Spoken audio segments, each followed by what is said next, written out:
அட்டகாசமான டேஸ்ட்டில் பச்சரிசி உப்புமா செய்முறை பார்க்கலாமா? டேஸ்ட்டு வேறு லெவலில் இருக்கும். கண்டிப்பாக ட்ரை பண்ணி பாருங்கள்.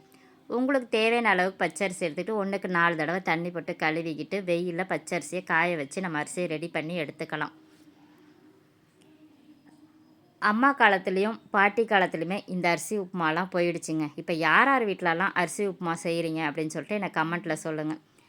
ஒரு கடாய் வச்சுக்கிட்டு நம்ம காய வச்சுருக்கிற அரிசியை அந்த கடாயில் போட்டுக்கலாம். உங்களுக்கு தேவையான அளவுக்கு நல்லா வறுத்தரலாம். ரொம்பவும் கரிஞ்சிடாமல், அதே சமயம் ரொம்பவும் வெள்ளையாகவும் இல்லாமல் இந்த அளவுக்கு ப்ரௌன் கலரில் வரும்போதே நம்ம ஒரு தட்டில் கொட்டி ஆற வச்சு ரெடி பண்ணி எடுத்துக்கலாம்.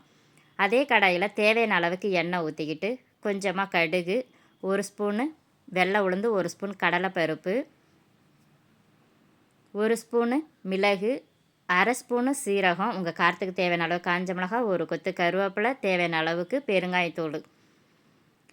இதுவுமே 2 கிண்டி விட்டுட்டு நான் 2 வெங்காயம் பொடியாக நறுக்கி போட்டிருக்கிறேன். தேவையான அளவுக்கு உப்பும் போட்டுக்குங்க. வெங்காயம் இந்த அளவுக்கு கலர் மாறணும். எந்த கப்பில் நம்ம அரிசி எடுக்கிறோமோ அதே கப்பில் 1க்கு 3 கப்பு தண்ணி விட்டுக்கலாம். இந்த மெஷர்மெண்ட்டு கரெக்டாக இருக்கும். 1 ஸ்பூனு பாசிப்பருப்பும் போட்டு 2 கிண்டி விட்டு தட்டு போட்டு மூடி வச்சிடலாம். சலன்னு கொதி வரட்டும். அதுக்குள்ளே நம்ம பச்சரிசியை வறுத்து ஆற வச்சுருந்ததை மிக்ஸி ஜாரில் போட்டுக்கிட்டு விட்டு ஓட்டுவோம். பல்ஸ் மோடில் போட்டு விட்டு ஓட்டினீங்கன்னா நொய் பதத்துக்கு நம்ம உடச்சி எடுத்துக்கலாம். இந்த அளவுக்கு நம்ம உடச்சி ரெடி பண்ணி எடுத்துக்கலாம். எந்த கப்பில் நம்ம தண்ணி ஊற்றினமோ அதே கப்பில் 1 கப்பு நம்ம அரிசியும் போட்டு கிண்டி விட்டுட்டு சலன்னு கொதிக்கும்போது தட்டு போட்டு மூடி வச்சுட்டு தீயை குறைச்சி வச்சுருவோம்.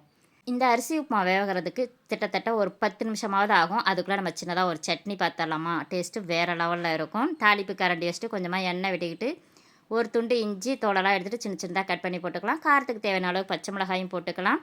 இஞ்சி பச்சை மிளகாயும் பச்சை வாசனை போகிற அளவுக்கு எண்ணெயிலே வதக்கிக்கிட்டு 1 கொத்து கருவேப்பிலையும் போட்டுக்கிட்டு 2 கிண்டி விட்டு ஸ்டவ் ஆஃப் பண்ணிடலாம். நம்ம வதக்கினதை மிக்ஸி ஜாரில் எண்ணெய் இல்லாத அப்படியே போட்டுக்கலாம்.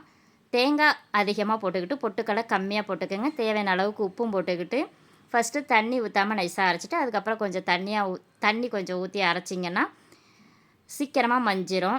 நம்ம ஒரு பாத்திரத்தில் போட்டுட்டு சின்னதாக ஒரு தாளிப்பு கொடுத்துருவோம். எண்ணெய் ஊற்றி கடுகு உளுத்தம்பயிறு கருவேப்பிலை போட்டு தாளித்து கொட்டினீங்கன்னா கமன்னு இருக்கும். சட்னி டேஸ்ட்டுமே வேறு லெவலில் இருக்கும். இந்த மெத்தடில் நீங்களும் ட்ரை பண்ணுங்கள். அரிசி உப்புமா ஓப்பன் பண்ணி பார்த்தீங்கன்னா ஒன்றோட ஒன்று ஒட்டாமல் உதிராக சூப்பராக இருக்கும். கமகமன்னு வாசனையாகவும் இருக்கும். யாருக்கெல்லாம் அரிசி உப்புமா பிடிக்கும், யாரெல்லாம் அரிசி உப்புமா நீங்கள் செய்வீங்க அப்படின்னு சொல்லிட்டு எனக்கு கமெண்ட்டில் சொல்லுங்கள். இந்த அரிசி உப்புமாவுக்கும் தேங்காய் சட்னிக்கும் அல்டிமேட்டாக இருக்கும். ட்ரை பண்ணி பாருங்கள். யாருக்கெல்லாம் பிடிக்கும்னு கமெண்ட்டில் சொல்லுங்கள்.